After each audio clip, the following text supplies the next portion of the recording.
Feliz y bendecido día, aprendiendo un curso de milagros. El secreto de la verdadera oración es olvidarte de las cosas que crees necesitar. Pedir algo específico es igual que ver el pecado primero y luego perdonarlo. Del mismo modo, al orar pasas por alto tus necesidades específicas, tal como las ves, y las dejas en manos de Dios. Ahí se convierten en los regalos que le haces, pues le dicen que no antepondrás otros dioses a Él, ni que quieres otro amor que el suyo. Este libro es un comienzo, no un final. Del prefacio, que postula, párrafo 2. El mundo de la percepción, por otra parte, es el mundo del tiempo, de los cambios, de los comienzos y de los finales. Se basa en interpretaciones, no en hechos. Es un mundo de nacimientos y muertes, basado en nuestra creencia en la escasez, en la pérdida, en la separación y en la muerte. Es un mundo que aprendemos en vez de algo que se nos da. Es selectivo en cuanto al énfasis perceptual, inestable en su modo de operar e inexacto en sus interpretaciones. Introducción. Este es un curso de milagros. Es un curso obligatorio. Solo el momento en que decides tomarlo es voluntario. Tener libre albedrío no quiere decir que tú mismo puedas establecer el plan de estudios. Significa únicamente que puedes elegir lo que quieres aprender en cualquier momento dado. Este curso no pretende enseñar el significado del amor, pues eso está más allá de lo que se puede enseñar. Pretende, no obstante, despejar los obstáculos que impiden experimentar la presencia del amor, el cual es tu herencia natural. Lo opuesto al amor es el miedo, pero aquello que todo lo abarca no puede tener opuestos. Este curso puede, por lo tanto, resumirse muy simplemente de la siguiente manera. Nada real puede ser amenazado. Nada irreal existe. En esto radica la paz de Dios. Capítulo 1. El significado de los milagros. Primero, principios de los milagros. Principio 29. Los milagros alaban a Dios a través de ti. Lo alaban al honrar a sus creaciones, afirmando así la perfección de las mismas. Curan porque niegan la identificación con el cuerpo y afirman la identificación con el espíritu. Capítulo 28. El deshacimiento del miedo. Primero, el recuerdo del presente. El milagro no hace nada, lo único que hace es deshacer, y de este modo cancela la interferencia a lo que se ha hecho. No añade nada, sino que simplemente elimina, y lo que elimina hace mucho que desapareció, pero puesto que se conserva en la memoria, sus efectos parecen estar teniendo lugar ahora. Hace mucho que este mundo desapareció. Los pensamientos que lo originaron ya no se encuentran en la mente que los concibió y los amó por un breve lapso de tiempo. El milagro no hace sino mostrar que el pasado ya pasó, y lo que realmente ya pasó no puede tener efectos. Recordar la causa de algo tan solo puede dar lugar a ilusiones de su presencia, pero no puede producir efectos. Todos los efectos de la culpabilidad han desaparecido, pues ésta ya no existe. Con su partida desaparecieron sus consecuencias, pues se quedaron sin causa. ¿Por qué querrías conservarla en tu memoria a no ser que deseases sus efectos? Recordar es un proceso tan selectivo como percibir, al ser su tiempo pasado. Es percibir el pasado como si estuviese ocurriendo ahora y aún se pudiese ver.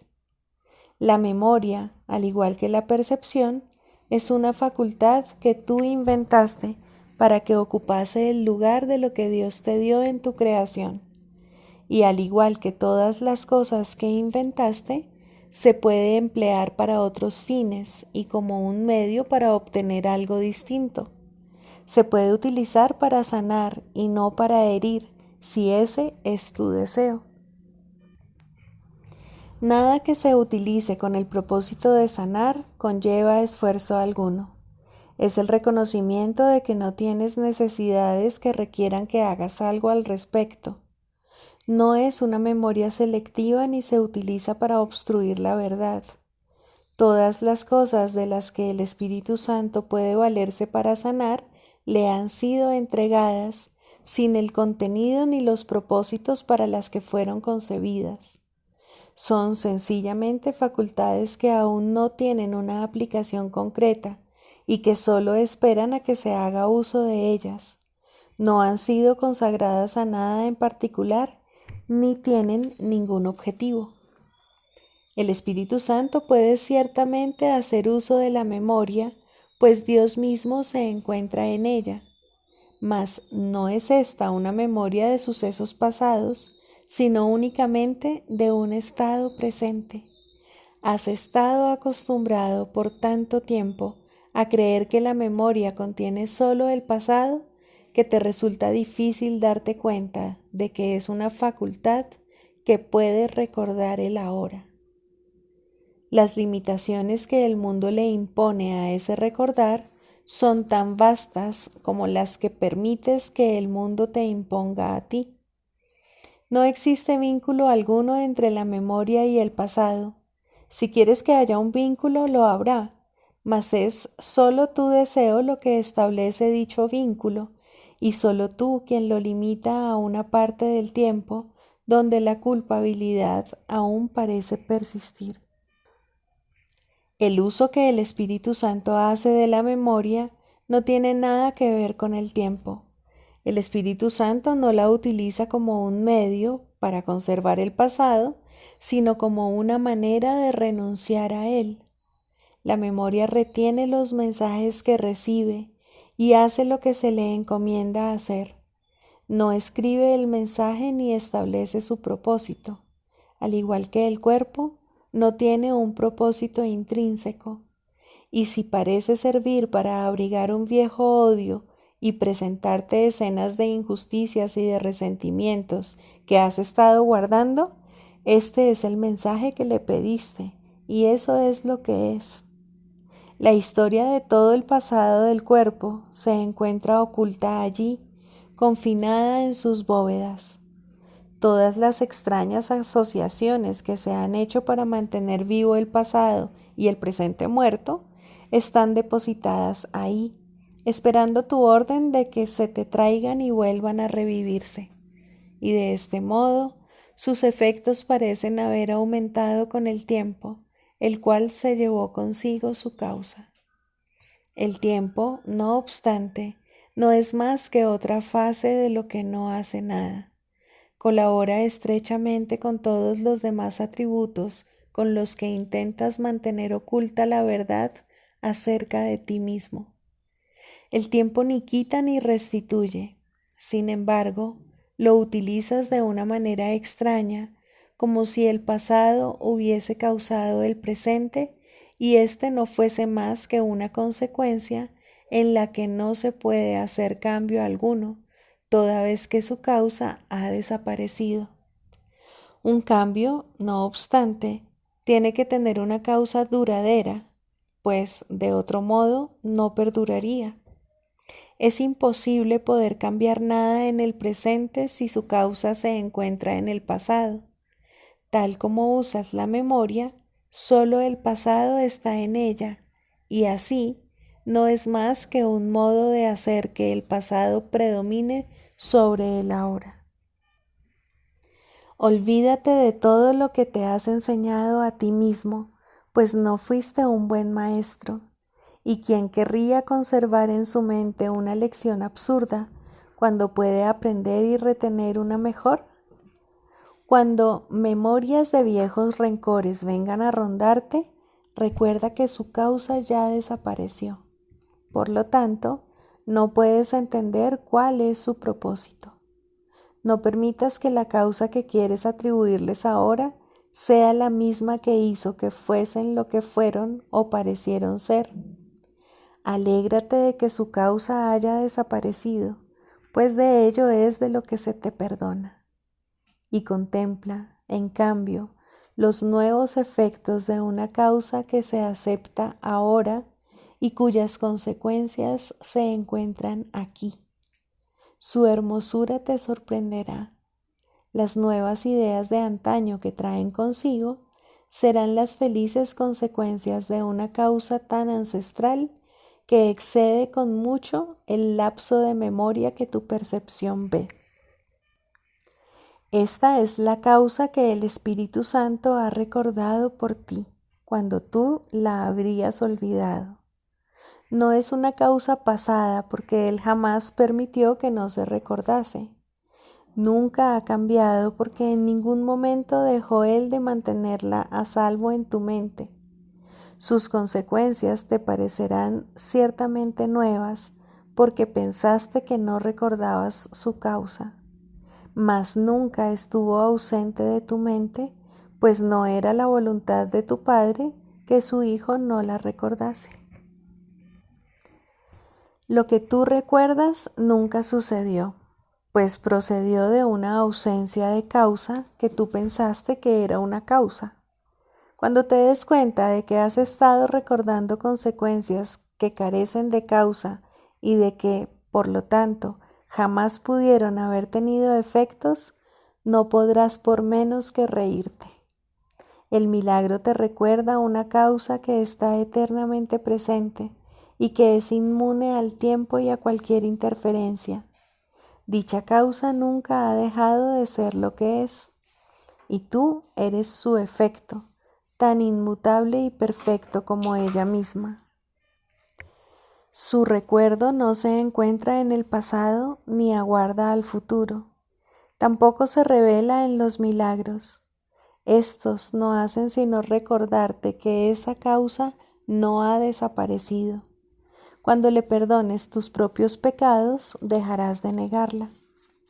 Tú que has querido condenar a tu propio Creador, no puedes comprender que no fue Él quien condenó a su Hijo. Quieres negarle sus efectos, sin embargo, estos jamás han sido negados. Es imposible que su Hijo pudiese jamás haber sido condenado por lo que carece de causa y es contrario a su voluntad. De lo único que tu memoria quiere dar testimonio es del temor de Dios. Él no ha hecho eso que temes, ni tú tampoco. Por lo tanto, jamás perdiste tu inocencia. No tienes necesidad de curación para estar sano. Desde la quietud de tu interior, ve en el milagro una lección en cómo permitir que la causa tenga sus propios efectos y en no hacer nada que pueda interferir. El milagro llega silenciosamente a la mente que se detiene por un instante y se sumerge en la quietud. Se extiende dulcemente desde ese momento de quietud y desde la mente a la que en dicha quietud sanó hasta otras mentes para que compartan su quietud. Y éstas se unirán en su cometido de no hacer nada que impida el retorno de la radiante extensión del milagro a la mente que dio origen a todas las mentes.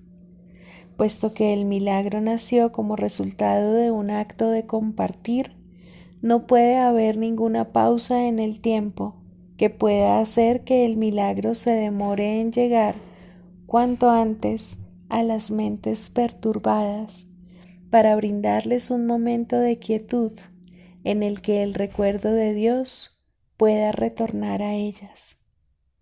Lo que creían recordar se acalla ahora, y lo que ha venido a ocupar su lugar no se olvidará completamente después. Aquel a quien dedicas parte de tu tiempo te da las gracias por cada instante de silencio que le ofreces, pues en cada uno de esos instantes se le permite al recuerdo de Dios ofrecer todos sus tesoros al Hijo de Dios, que es para quien se han conservado. Cuán gustosamente se los ofrece el Espíritu Santo a aquel para quien le fueron dados. Y su Creador comparte su agradecimiento porque a él no se le puede privar de sus efectos. El instante de silencio que su Hijo acepta le da la bienvenida a la eternidad, así como a él, permitiéndoles a ambos entrar donde es su deseo morar. Pues en ese instante el Hijo de Dios no hace nada que le pueda producir temor. Cuán rápidamente aflora el recuerdo de Dios en la mente que no tiene ningún temor que la mantenga alejada de dicho recuerdo. Lo que dicha mente había estado recordando desaparece. Ya no hay pasado que con su imagen tenebrosa impida el feliz despertar de la mente a la paz presente. Las trompetas de la eternidad resuenan por toda la quietud, mas no la perturban. Y lo que ahora se recuerda es la causa, no el miedo, el cual se inventó con vistas a anular aquella y a mantenerla en el olvido. La quietud habla con suaves murmullos de amor que el Hijo de Dios recuerda de antaño, antes de que su propio recuerdo se interpusiese entre el presente y el pasado para hacerlos inaudibles. Ahora el Hijo de Dios se ha vuelto por fin consciente de una causa presente y de sus benévolos efectos. Ahora comprende que lo que Él ha hecho carece de causa y que no tiene efectos de ninguna clase. Él no ha hecho nada, y al reconocer esto, se da cuenta de que nunca ha tenido necesidad de hacer nada y que nunca la tuvo. Su causa es sus efectos. Jamás hubo otra causa aparte de ella que pudiese generar un pasado o un futuro diferentes. Sus efectos son por siempre inmutables y se encuentran enteramente más allá del miedo y del mundo del pecado. ¿Qué se ha perdido por dejar de ver lo que carece de causa? ¿Y dónde está el sacrificio, una vez que el recuerdo de Dios ha venido a ocupar el lugar que antes ocupaba la pérdida? ¿Qué mejor modo hay de cerrar la diminuta brecha entre las ilusiones y la realidad que dejar que el recuerdo de Dios fluya a través suyo y la convierta en un puente en el que solo un instante es suficiente para transponerla? Pues Dios la ha cerrado consigo mismo. Su recuerdo no ha desaparecido, ni ha dejado al Hijo encallado para siempre en una costa desde donde puede divisar otra a la que nunca podrá llegar. Su Padre ha dispuesto que Él sea elevado y llevado dulcemente hasta ella. Él ha construido el puente y es Él quien transportará a su Hijo a través de él. No temas que Él vaya a dejar de hacer lo que es su voluntad, ni que vayas a ser excluido de lo que ésta dispone para ti. Libro de ejercicios, lección 42. Dios es mi fortaleza, la visión es su regalo. La idea de hoy combina dos pensamientos muy poderosos, ambos de gran importancia. Plantea también una relación de causa y efecto que explica por qué tus esfuerzos por alcanzar la meta del curso no pueden ser en vano. Verás, porque esa es la voluntad de Dios. Es su fortaleza, no la tuya, la que te da poder.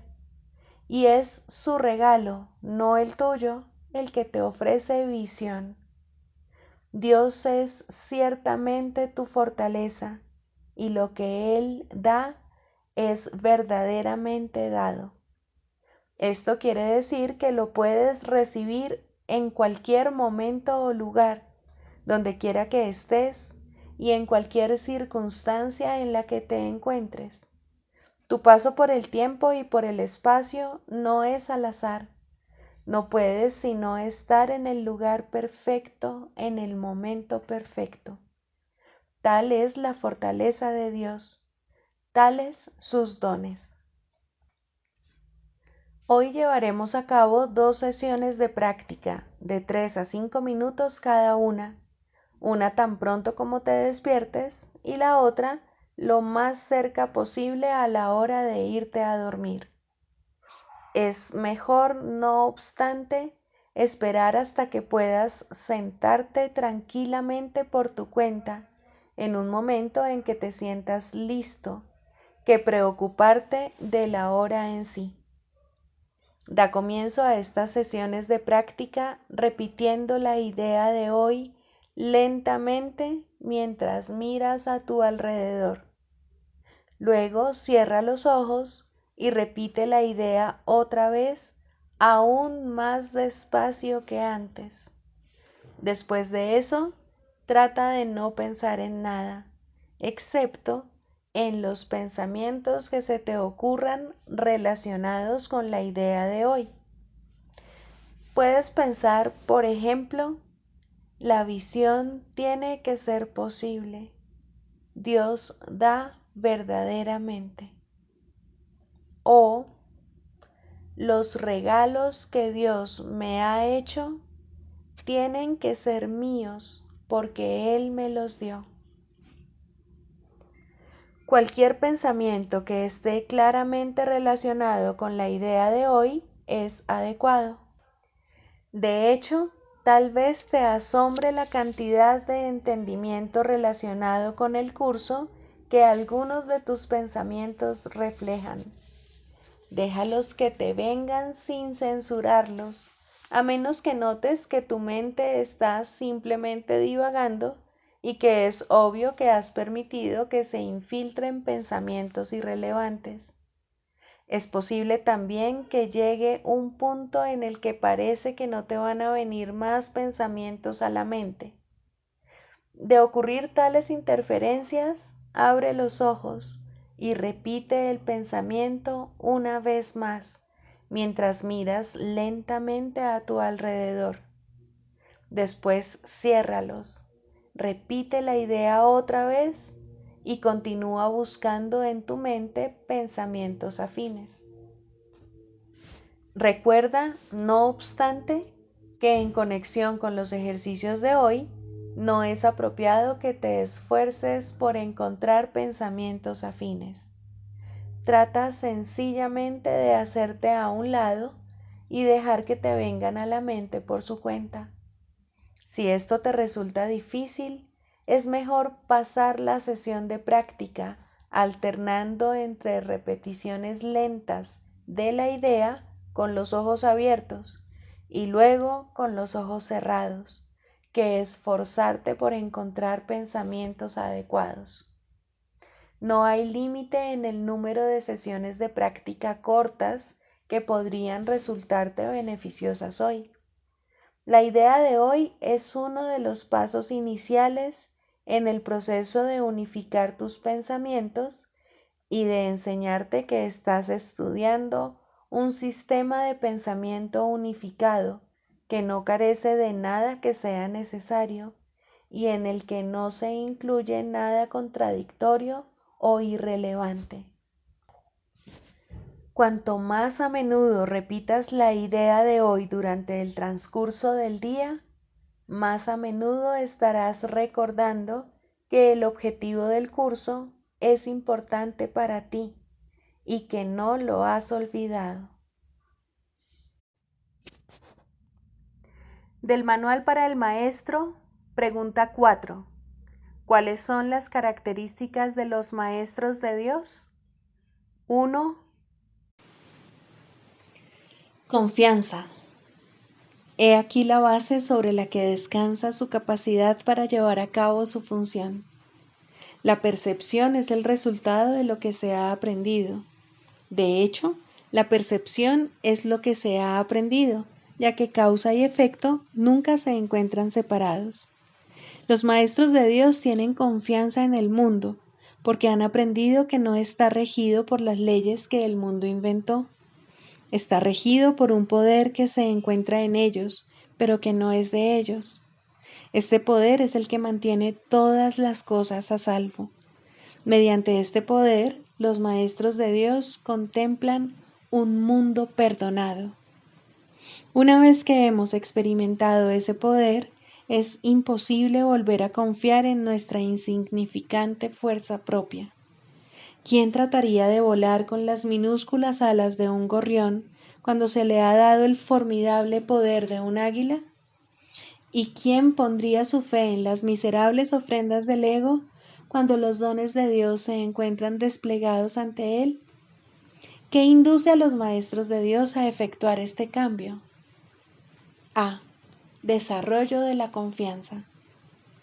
En primer lugar, tienen que pasar por lo que podría calificarse como un periodo de deshacimiento. Ello no tiene por qué ser doloroso, aunque normalmente lo es. Durante este periodo parece como si nos estuviesen quitando las cosas, y raramente se comprende, en un principio, que estamos simplemente reconociendo su falta de valor. ¿De qué otro modo se iba a poder percibir lo que no tiene valor, a no ser que el perceptor estuviese en una posición desde la que no puede sino ver las cosas de otra manera?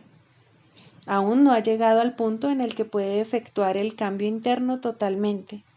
Por ello, el plan a veces requiere que se efectúen cambios en lo que parecen ser las circunstancias externas. Estos cambios son siempre beneficiosos. Una vez que el maestro de Dios ha aprendido esto, pasa a la segunda fase.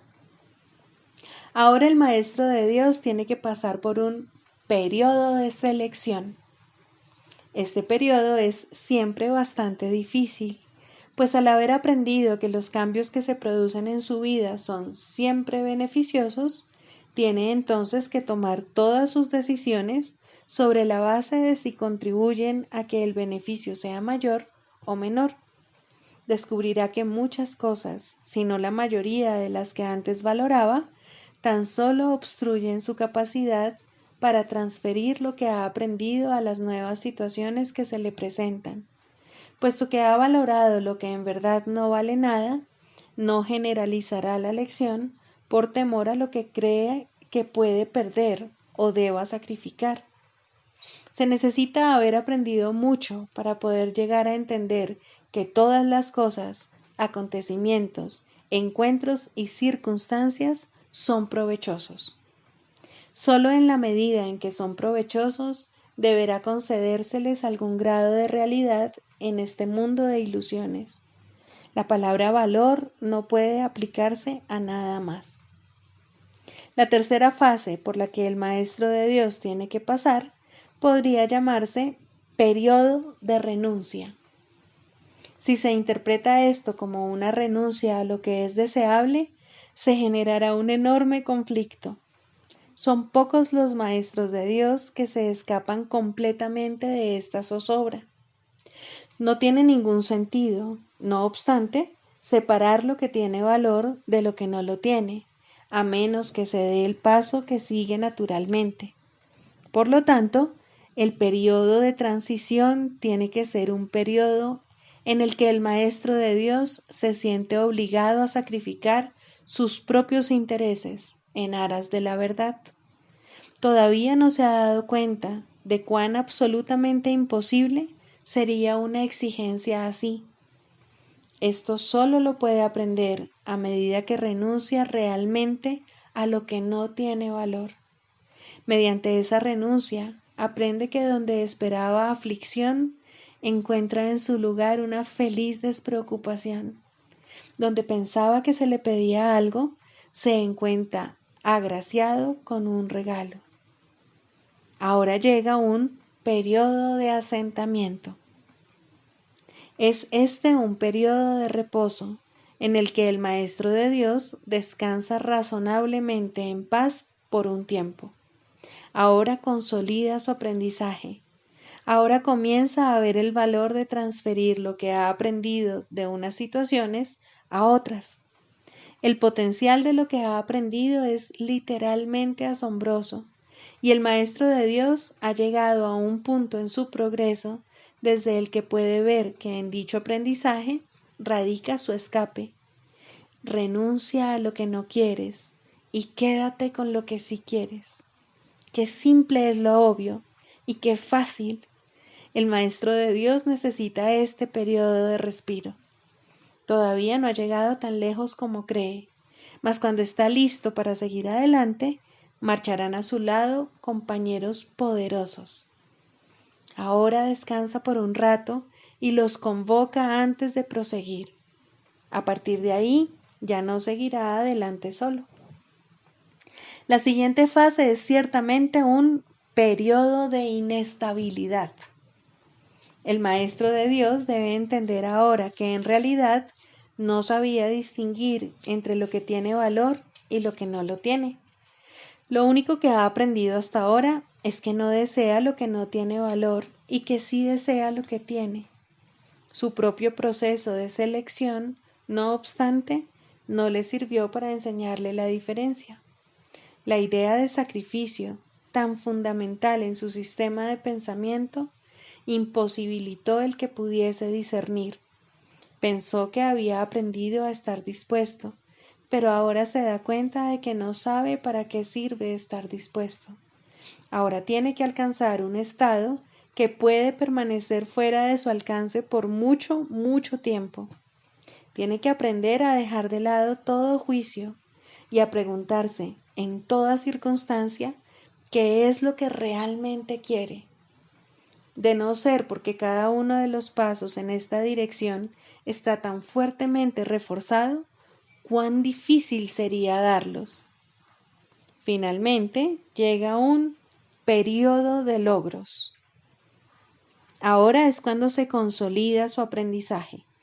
Lo que antes se consideraba simples sombras se han convertido ahora en ganancias substanciales con las que puede contar en cualquier emergencia, así como también en los periodos de calma. En efecto, el resultado de esas ganancias no es otro que la tranquilidad, el fruto de un aprendizaje honesto, de un pensamiento congruente y de una transferencia plena. Esta es la fase de la verdadera paz, pues aquí se refleja plenamente el estado celestial. A partir de ahí, el camino al cielo está libre y despejado y no presenta ninguna dificultad. En realidad ya está aquí. ¿Quién iba a querer ir a ninguna otra parte si ya goza de absoluta paz? ¿Y quién querría cambiar su tranquilidad por algo más deseable? ¿Qué podría ser más deseable?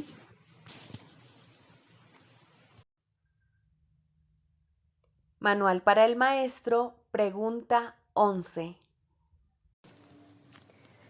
¿Es posible la paz en este mundo? Esta es una pregunta que todo el mundo debe hacerse. Es verdad que la paz no parece ser posible aquí. Sin embargo, la palabra de Dios promete otras cosas que, al igual que esta, parecen imposibles. Su palabra ha prometido paz, ha prometido también que la muerte no existe, que la resurrección tendrá lugar y que el renacimiento es la herencia del hombre. El mundo que ves no puede ser el mundo que Dios ama y, sin embargo, su palabra nos asegura que Él ama al mundo. La palabra de Dios ha prometido que aquí es posible la paz y lo que Él promete no puede ser imposible. Mas es cierto que hay que contemplar el mundo de otra manera si es que se han de aceptar sus promesas. Lo que el mundo es ya ha sido determinado. Tú no puedes elegir lo que debe ser, pero sí puedes elegir cómo lo quieres ver. De hecho, eso tienes que elegirlo. Volvemos nuevamente al tema de los juicios. Esta vez, pregúntate qué es más probable que sea verdad, tus juicios o la palabra de Dios. Pues ambos afirman cosas diferentes acerca del mundo y tan opuestas que no tiene objeto tratar de reconciliarlas. Dios ofrece salvación al mundo, tus juicios quieren condenarlo. Dios afirma que la muerte no existe. Tu juicio ve a la muerte como el final inevitable de la vida. La palabra de Dios te asegura que Él ama al mundo. Tus juicios afirman que el mundo no es digno de ser amado. ¿Quién tiene razón? Pues uno de los dos tiene que estar equivocado. No puede ser de otra manera. El texto explica que el Espíritu Santo es la respuesta a todos los problemas a los que tú has dado lugar. Estos problemas no son reales, pero eso no significa nada para los que creen en ellos. Y todo el mundo cree en lo que ha hecho, pues lo hizo creyendo en ello. A esta extraña y paradójica situación, que no tiene sentido ni significado, de la cual, no obstante, no parece que haya forma de escaparse, Dios ha enviado su juicio para reemplazar al tuyo. Con gran ternura su juicio sustituye al tuyo, y por medio de esa sustitución, lo incomprensible se vuelve comprensible. ¿Es posible la paz en este mundo? En tu juicio no lo es ni lo será nunca, pero en el juicio de Dios lo único que se refleja aquí es paz. La paz es imposible para los que ven conflictos e inevitable para los que ofrecen paz. ¿Cuán fácilmente, pues, te puedes escapar del juicio que tienes acerca del mundo? No es el mundo lo que hace que la paz parezca imposible. El mundo que ves es lo que es imposible. No obstante, el juicio de Dios acerca de este mundo distorsionado lo ha redimido y preparado para que le dé la bienvenida a la paz. Y la paz desciende sobre él en jubilosa respuesta. Ahora la paz puede estar aquí, ya que ha entrado un pensamiento de Dios. ¿Qué otra cosa sino un pensamiento de Dios podría trocar el infierno en cielo solo por ser lo que es? La tierra se postra ante su presencia, que llena de gracia se inclina en respuesta para elevarla de nuevo. Ahora la pregunta es diferente. Ya no ¿es posible la paz en este mundo? Sino ¿cómo sería posible que no hubiese paz aquí? Clarificación de términos. Jesús Cristo. No necesitas ayuda para entrar en el cielo, pues jamás te ausentaste de él, pero sí necesitas una ayuda que proceda de más allá de ti, pues te encuentras limitado por falsas creencias con respecto a tu identidad, la cual solo Dios estableció en la realidad. Los ayudantes que se te proveen varían de forma, aunque ante el altar son uno solo. Más allá de cada uno de ellos se encuentra un pensamiento de Dios, y esto jamás ha de cambiar. Pero sus nombres difieren por un tiempo, puesto que el tiempo necesita símbolos, siendo de por sí irreal. Sus nombres son legión, pero no nos extenderemos más allá de los nombres que el curso en sí plantea.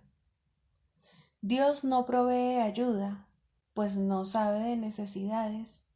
Sin embargo, Él crea todos los ayudantes que su Hijo pueda necesitar, mientras éste siga creyendo que sus fantasías son reales.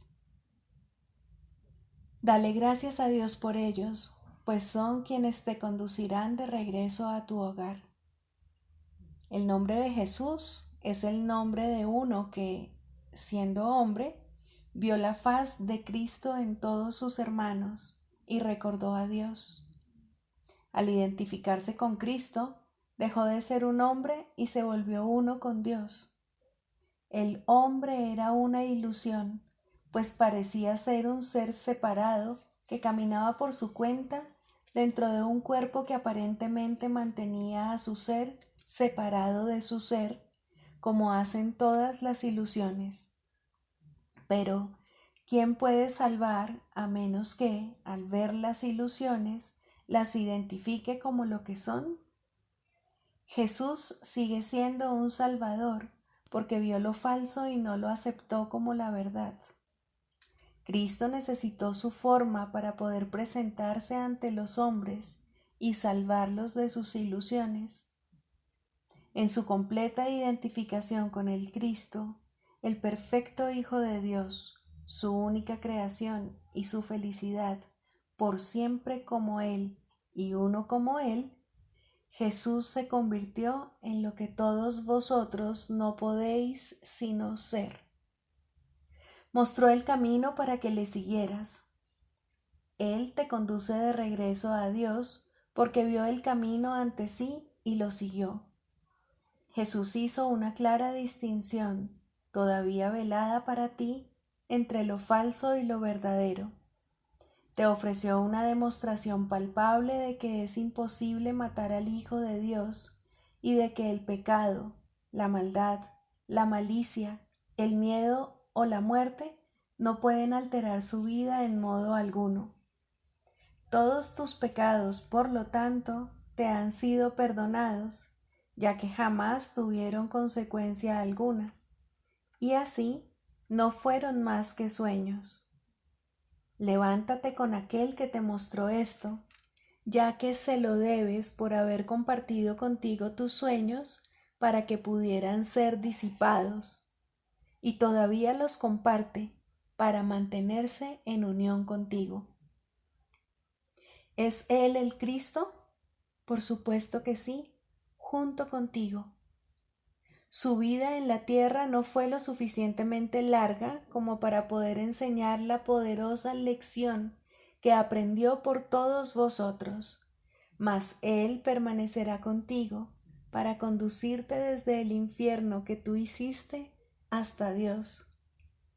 Y cuando unas tu voluntad a la suya, verás a través de su visión, pues los ojos de Cristo se comparten.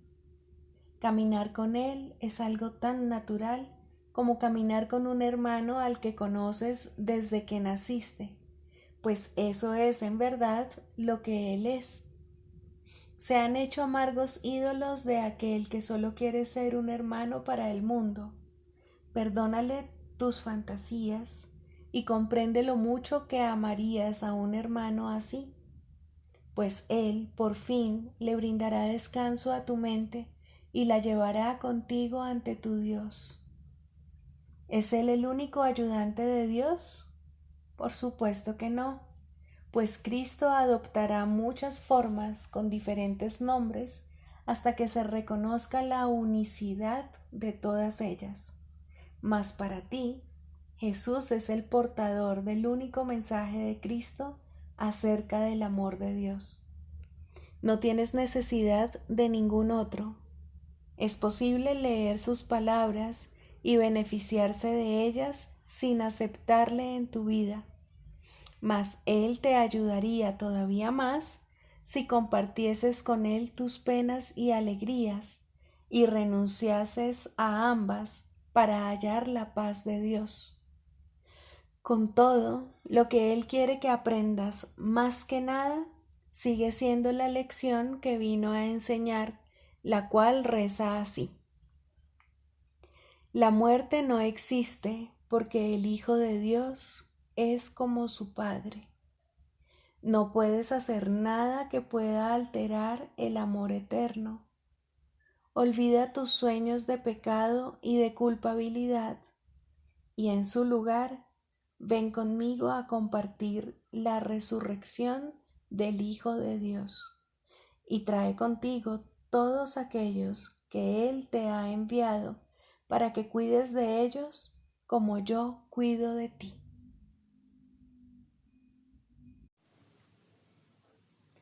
Primero, el propósito de la psicoterapia.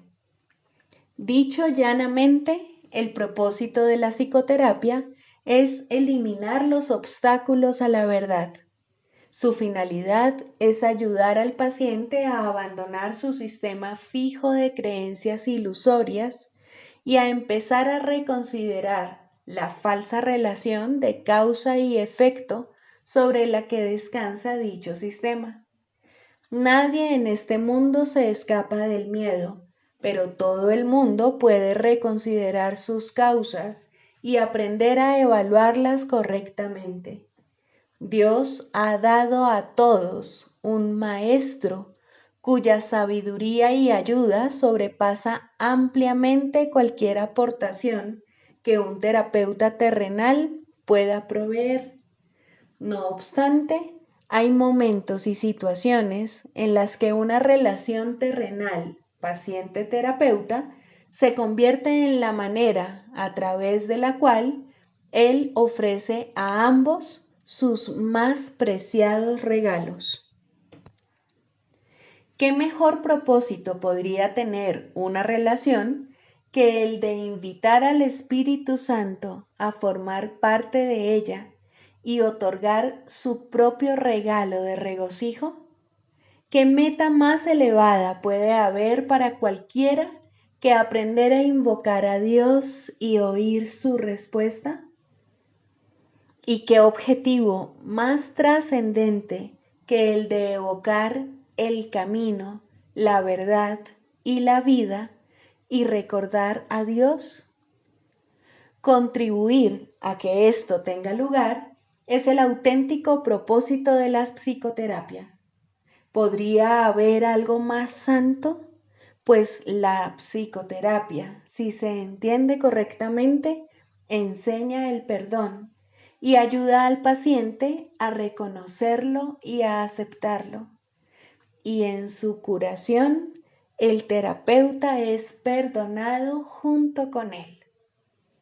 Todo aquel que necesita ayuda, sin importar la forma de su desasosiego, se está atacando a sí mismo y, consecuentemente, su paz interior sufre. Estas tendencias a menudo se describen como autodestructivas y, con frecuencia, el mismo paciente las considera así. De lo que no se da cuenta y necesita aprender es que ese yo que puede atacar y que también puede ser atacado es un concepto que él mismo ha inventado. Aún más, lo atesora, lo defiende y en ocasiones incluso está dispuesto a sacrificar su vida por él, pues lo considera su propio ser y ve a ese yo a merced de otros, reaccionando a fuerzas externas tal como éstas exigen e indefenso ante el poderío del mundo. La psicoterapia, entonces, debe restablecer en su conciencia la capacidad de poder tomar sus propias decisiones. Debe llegar a estar dispuesto a invertir su manera de pensar y a entender que aquello que él creyó que proyectaba sus efectos sobre él fue causado por sus propias proyecciones sobre el mundo. Por ende, el mundo que ve no existe. Hasta que no acepte esto, al menos en parte, el paciente no podrá considerarse a sí mismo como verdaderamente capaz de tomar decisiones y luchará contra su libertad al creer que es su esclavitud. El paciente no necesita creer que Dios es la verdad para avanzar en el camino de la salvación, pero debe comenzar a distinguir la verdad de la ilusión, reconociendo que no son lo mismo, así como a estar paulatinamente más dispuesto a ver las ilusiones como algo falso y a aceptar que la verdad es verdad. A partir de ahí, su maestro lo llevará tan lejos como él esté dispuesto a ir. La psicoterapia tan solo puede ahorrarle tiempo.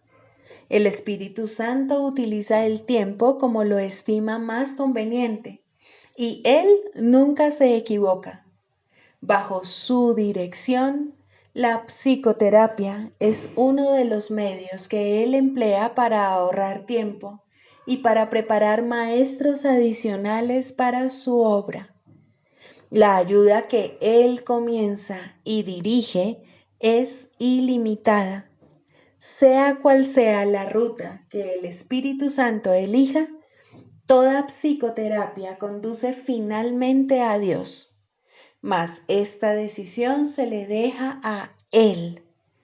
Todos somos sus psicoterapeutas, pues quiere que todos seamos sanados en Él. El canto de la oración. Segundo, la escalera de la oración. La oración no tiene principio ni fin, es parte de la vida, pero sí cambia de forma y crece a medida que uno va aprendiendo hasta que alcanza su estado amorfo y se funde en una comunicación total con Dios. En su aspecto peticionario, no necesita apelar a Dios, que de hecho rara vez se hace, y ni siquiera entraña creencia alguna en Él. En estos niveles, la oración es un simple desear que surge de un sentido de carencia y escasez. Estas formas de oración o de pedir desde la necesidad siempre entrañan un sentimiento de debilidad e insuficiencia. Nadie, pues, que esté seguro de su identidad, podría orar de esta manera. Pero no es menos cierto que nadie que no tenga certeza sobre su identidad puede evitar hacerlo. La oración es tan continua como la vida. Todo el mundo ora sin cesar. Pide y ya has recibido, pues has determinado qué es lo que quieres. Es posible, asimismo, alcanzar una forma más elevada de pedir desde la necesidad, puesto que en este mundo la oración es reparadora y, por lo tanto, entraña niveles de aprendizaje. En este caso, la petición puede ser dirigida a Dios con verdadera fe, pero aún sin comprensión. Por lo general, se ha alcanzado un vago y con frecuencia inestable sentido de identificación con Él, pero tiende a estar desenfocado por un sentimiento de pecado profundamente arraigado. En este nivel es posible que se sigan pidiendo cosas mundanas en variedad de formas, como también es posible pedir dones tales como la bondad o la honestidad y, en particular, perdón para las muchas fuentes de culpa que inevitablemente yacen bajo cualquier oración procedente de la necesidad. Sin culpa no hay escasez. Quien está libre de pecado no tiene necesidades. En este nivel surge también esa curiosa contradicción de términos conocida como orar por nuestros enemigos. La contradicción no se encuentra en las palabras mismas, sino más bien en la manera en que usualmente se interpretan. Mientras creas tener enemigos, habrás limitado tu oración a las leyes del mundo y habrás limitado también tu capacidad para recibir y para aceptar a esos mismos estrechos márgenes. Sin embargo, si tienes enemigos, tienes necesidad de oración, y una gran necesidad, por cierto. Entonces, ¿qué significa realmente la frase? Significa que debes orar por ti para que no busques aprisionar a Cristo y así perder el reconocimiento de tu propia identidad. No traiciones a nadie o te traicionarás a ti mismo. Un enemigo es el símbolo de un Cristo prisionero. ¿Y quién podría ser él sino tú mismo? Orar por los enemigos se convierte de este modo en una manera de orar por tu propia libertad. Ahora ha dejado de ser una contradicción. Se ha convertido en una declaración de la unidad de Cristo y el reconocimiento de su impecabilidad. Ahora se ha vuelto santa, pues reconoce al Hijo de Dios tal como fue creado. Nunca olvides que la oración, en cualquiera de sus niveles, es siempre para uno mismo. Si te unes a alguien en oración, lo haces parte de ti. El enemigo eres tú, al igual que eres el Cristo. Por ello, antes de hacerse santa, la oración es una elección. Tú no eliges por otro, solo puedes elegir por ti mismo. Ora verdaderamente por tus enemigos, pues en esto radica tu propia salvación. Perdónalos por tus pecados y serás realmente perdonado. La oración es una escalera que llega hasta el cielo. En lo alto se produce una transformación muy similar a la tuya, pues la oración es parte de ti. Las cosas de la tierra se dejan atrás y ya no se recuerdan más. No se hacen peticiones, puesto que nada falta. Se reconoce plenamente que la identidad en Cristo es algo eterno, incorruptible y más allá de todo cambio. La luz ha dejado de titilar y nunca se apagará.